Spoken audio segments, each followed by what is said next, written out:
Now, listen, you guys, it seems like while some babs were actually worried that Nicki Minaj was playing checkers, she was out there playing chess, all right? Nicki is out there exposing Lil Juju, or at least baiting him into exposing himself. You guys, you do know that there were allegations that came out between Lil Juju and, of course, Bongo too. And we're going to be talking about Rubi Rose inserting herself in this entire situation and not keeping the same energy outside. And Akbar V is out there checking her for that. London Hill has had enough of that as well. And we're also going to be talking about Akademiks actually giving Bongo 2 advice on how to come for Nicki Minaj. And we're going to be talking about Youngboy and, of course, Floyd Mayweather and this entire situation of wanting to buy the Suns' rights. Now, these are the things that we're going to be talking about in this video. Hello, tea lovers, and welcome to the Tea Plug. I trust you guys are doing well, and I trust you are doing great. Personally, I am doing great, you guys. I'm doing extremely amazing. And without further ado, let us dive straight into today's team. So first of all, you guys, we're going to talk about this entire Lil Juju and Nicki Minaj and Megan Thee Stallion situation, all right?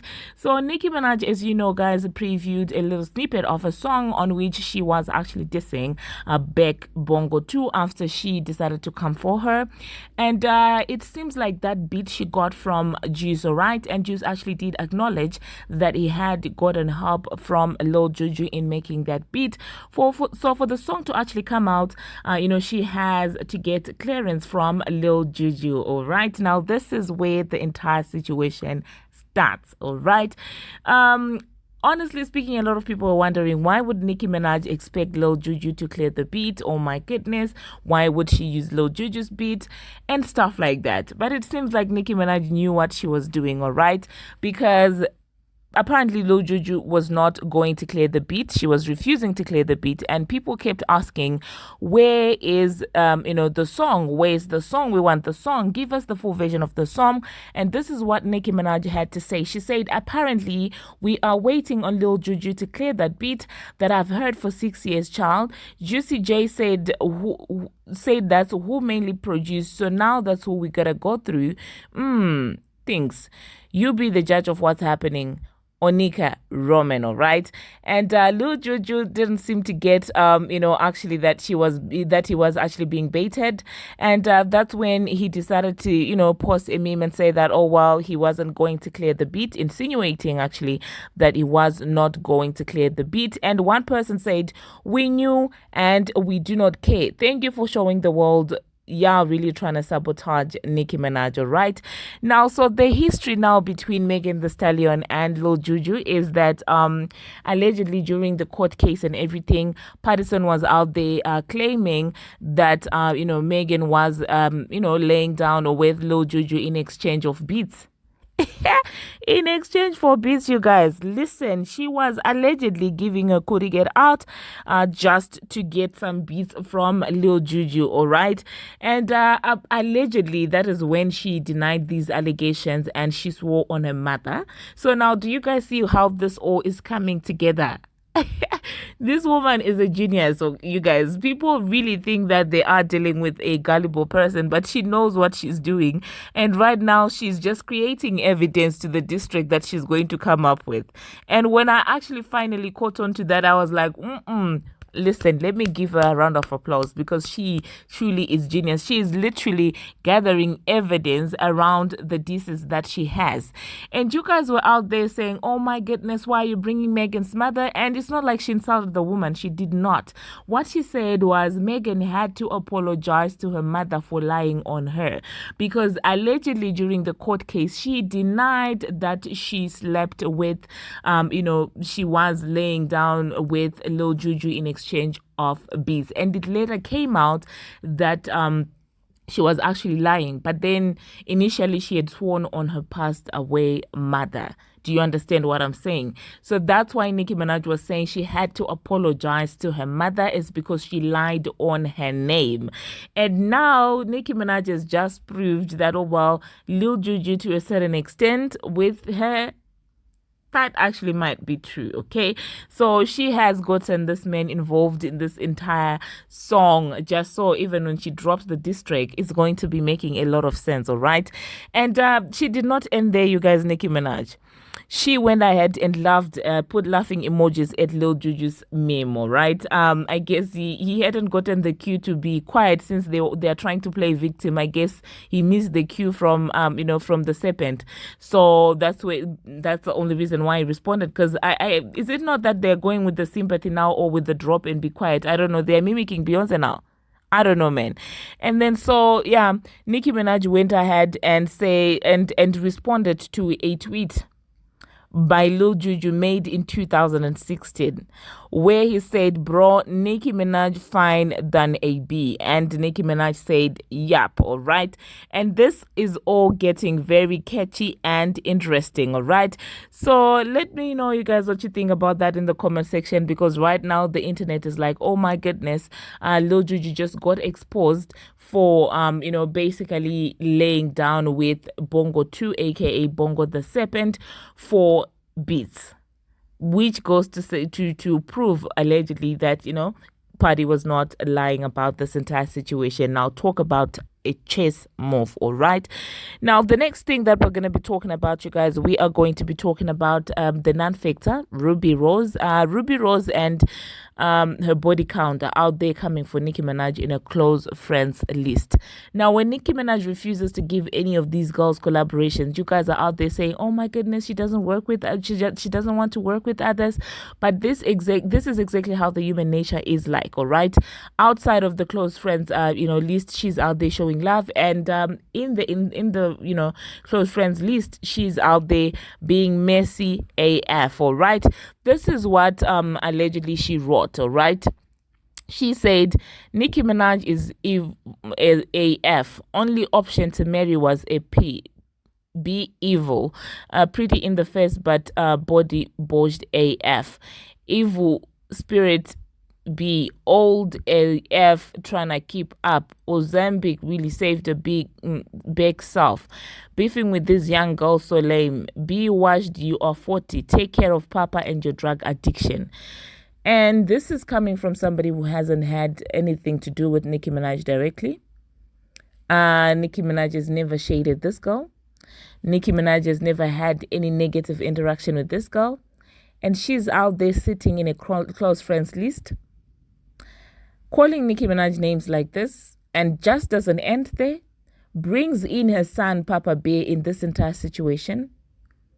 And you guys are crying in the same breath that, well, she shouldn't say that Megan should apologize to her mom because she lied on her mom.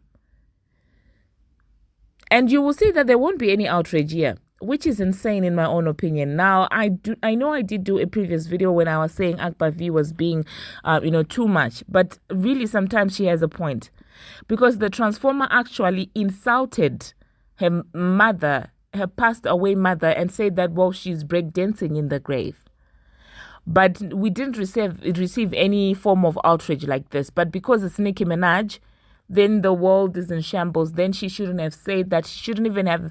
Do you understand what I'm saying? Yet, in response to Nicki Minaj, this girl is coming out here bringing in Papa B in this entire situation. But oh no, there is no outrage. The only outrage is Nicki Minaj shouldn't have pointed out that Megan lied on her mom. This is absurd in my own opinion, right? But it seems like I'm not the only person. Like I told you, Akbar V is not really having it. She's tired of the double standards, all right? Because she's never getting tired. She's there in the comment section, at the neighborhood talk there, and showing us. She said, now I need the same energy for her how y'all be having for me. Y'all do bias. She just inserted herself. Exactly, she did. And another person said, the Transformer told Akbar to go dig up her mama and there was zero outrage. Next. Exactly. Please stop it, all right? And I just want to write a tweet from Write a Rap Sis. She said, oh, see, Nicki, she knew she wasn't going to clear it. She just wanted to show us why the beat was going to be switched. And Juju just inherently confirmed what Party told us. I love when they play her game next as planned. On her mind. Roman coming. I agree with that. And London Hill said, big HOLE Rose, all right? But I and I guess she was responding to Rubi Rose. Now, when people start dragging you, we don't want to see you crying and going for sympathy because you started it. Is that not so? You started it, so the Babs would certainly finish it, unfortunately, for you. All right, so let me know, you guys, in the comment section what you think about this entire situation. Now, the next thing that I'm going to be talking about, you guys, Akademiks is actually helping Bongo to the serpent out by telling her that the only way that she can actually come for Nicki Minaj is if she tries to bring stuff from her past, or she brings stuff about her parents and maybe her weight. That's literally what Akademiks said they and said. And now that just got me thinking. So so even Akademiks really knows that you can't come for Nicki Minaj as a person. So that's why you have to dig up all those things. And he also said something very interesting. He said you cannot go toe to toe with Nicki Minaj in as far as rap is concerned. The only way you can hold something for when you're going against Nicki Minaj is when you bring up dig up stuff that nobody knows, because going toe to toe with her with Buzz is a losing battle. And for the first time, I actually do agree with him. Okay, none of these girls can actually, in terms of rap and lyrically cadence, talent, none of them hold anything to Nicki Minaj. So I totally understand and agree with what Akademiks was saying. And she even gave an example that, listen, you released an entire track with the video, but Nicki Minaj previewed 4 lines, guys, and it overshadowed everything in that song. Everybody the whole night was running around with Bigfoot. And the reason why people was now going to look for what the Megan Slow bar was, people were trying to find out what Nicki Minaj was responding to with this Bigfoot thing. Do you understand what I'm saying? And the way that she played with, the wordplay of her saying Megan Slow, and she spoke about how you can actually hit at war for a beat. And I looked at it and I was like, oh my goodness, you guys. It seems like these men actually do know that, well, you cannot go against Nicki Minaj if you're going to play fair. That's why they all decide to play dirty. Do you understand what I'm saying? And oh my goodness, I forgot to mention that Akbar V said no P-Star should be talking about rap beef. This is rap, this is pot. Oh my goodness. I was like, people are not playing. And if there's one thing about Akbar, is she will stand 10 toes down behind Nicki Minaj. All right, so let me know what you think, you guys, about Akademiks' analysis. Personally, Megan cannot go toe to toe with Nicki Minaj in as far as rap is concerned. And Akademiks was like, Nicki Minaj is baiting you to turn it into a song, to actually go bar for bar with her, and don't do it because you will not win. And I agree with you. You can't win if you do decide to go bar for bar with Nicki Minaj. It's not going to end well, Megan. Like, you don't have that much talent. Your cadence, your same flow is not strong enough. Okay, and that entire wordplay about Megan Slow is gutted, if we're gonna be honest. Okay, so the next thing that I'm gonna be talking about, you guys, I am going to be talking about Floyd Mayweather and NBA Youngboy. So Floyd was out there flexing with his money on the internet, and people seemed to not understand exactly what was going on. People were like, okay, he's trying to bait NBA Youngboy into doing business with him. And I'm like, no, this man said that he would be willing to sign off his right to Floyd Mayweather, his son's rights to him, if he gave him $5 million. And so that's what Floyd was basically saying. Floyd was basically letting us know that he is willing to give out $5 million in exchange for the rights. Okay, and honestly speaking, I don't even understand how Yaya ended up procreating with this man, and how she's still obsessed over this man, because he clearly said that he doesn't want to be a father. He doesn't enjoy fatherhood, and he's an exhausting human being. He's very tiring. He drains energy, if I'm going to be honest. So you guys let me know what you think about that. Do you think that Floyd was wrong for doing what he was doing on the gram and flexing his money and stuff like that? Let me know, you guys, what you think about that in the comment section. All right. Oh my goodness, I'm just seeing this new thing, you guys, and oh my goodness. Oh my god, no, you guys, I think I'll talk about this in another video. It's something that I've just seen. Oh my goodness, I will let you know, you guys. I will talk about it in the next video. I'm like, oh my god, that's all I can say. So stay tuned for the next video that I'm gonna be posting, and until my next one, see you.